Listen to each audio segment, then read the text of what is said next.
अच्छा और बुरा व्यक्ति की प्रवृत्ति है। लेकिन सवाल यह है कि क्यों और कैसे कोई व्यक्ति अच्छा या फिर बुरा बन जाता है। वहीं इससे भी जरूरी चीज यह है कि अच्छा इंसान कैसे बने। आज संसार में चारों ओर बुराई ही बुराई है।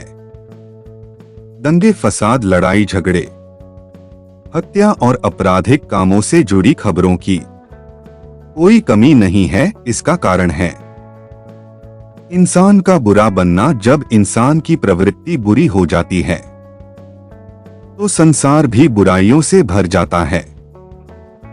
गौतम बुद्ध की इस कहानी से जानेंगे क्यों कोई व्यक्ति बुरा बन जाता है और बुरे काम करने लगता है। साथ ही इस कहानी में जानेंगे कैसे बने अच्छा इंसान।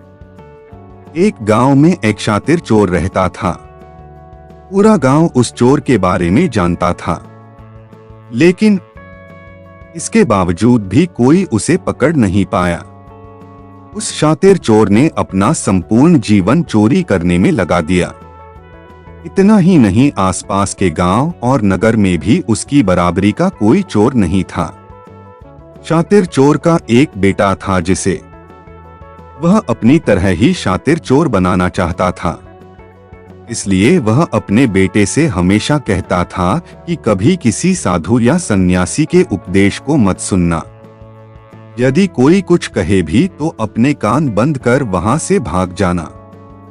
बचपन से ही उसका बेटा अपने पिता से इन्हीं बातों को सुनता आ रहा था, जिस कारण ये बातें उसके मन में बैठ गई थी। ऐसे में बड़े होकर बेटा भी अपने पिता की तरह शातिर चोर बन गया। एक दिन उसे बड़ा लालच आया और वह राजा के महल में चोरी करने के उद्देश्य से जाने लगा। तभी रास्ते में लोगों की भीड़ नजर आई। चोर ने देखा कि लोग एक सन्यासी के चरणों में गिरकर उनका आशीर्वाद ले रहे हैं।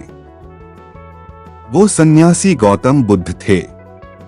चोर साधु सन्यासी से दूर रहता था, क्योंकि उसे अपने पिता से यही सीख मिली थी। लेकिन भगवान बुद्ध को देख वह उनकी ओर आकर्षित हो गया। इसका कारण यह है कि पहली बार उसे किसी तेजस्वी व्यक्ति के दर्शन हुए थे। अचानक उसे पिता की बात याद आ जाती है कि साधु सन्यासियों से दूर रहना चाहिए। चोर असमंजस में पड़ जाता है कि वह सन्यासी के पास जाए या चोरी करने के लिए आगे बढ़ जाए। एकाएक उसके मन में यह प्रश्न आता है कि आखिर पिताजी क्यों साधु संतों से दूर रहने को कहते थे। इसका उत्तर जानने के लिए चोर भी लोगों के बीच बैठ जाता है और भगवान बुद्ध के उपदेश सुनने लगता है।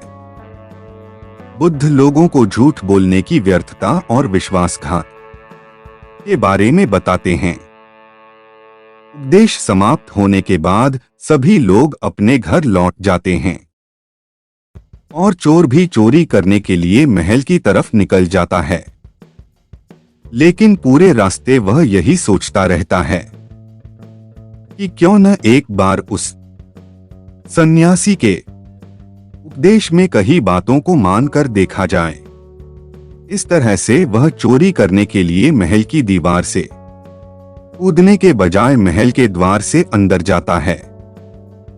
उसे देख महल के द्वारपाल उसे रोकते हैं और भीतर जाने का कारण पूछते हैं। चोर कहता है, मैं चोर हूं और महल में चोरी करने जा रहा हूं। द्वारपाल उसकी बातें सुनकर हंसने लगते हैं और कहते हैं, जरूर यह महल का सेवक या नौकर होगा और हमसे मजाक कर रहा है। यह सोचकर वे उसे महल के अंदर जाने दे देते हैं। महल जाने के बाद चोर खजाना रखे तिजोरी के पास पहुंच जाता है और तिजोरी को तोड़कर धन और आभूषण को पोटली में भरकर भागने लगता है। तभी उसकी नजर महल के रसोई पर पड़ती है। रात होने के कारण सभी सो रहे होते हैं। और रसोई में कोई नहीं रहता है। चोर को जोर की भूख लगी थी, इसीलिए वह रसोई में जाकर पेट भर खाना खा लेता है। इसके बाद चोर वहां से जाने लगता है।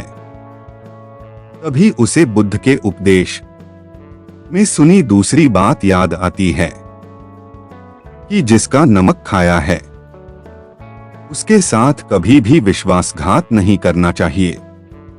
चोर सोचता है, मैंने इस महल का नमक खाया है, ऐसे में इनका धन चोरी कर मैं इनके साथ विश्वासघात करूंगा। इसीलिए चोर चुराए हुए धन को रसोई में ही छोड़कर जाने लगता है।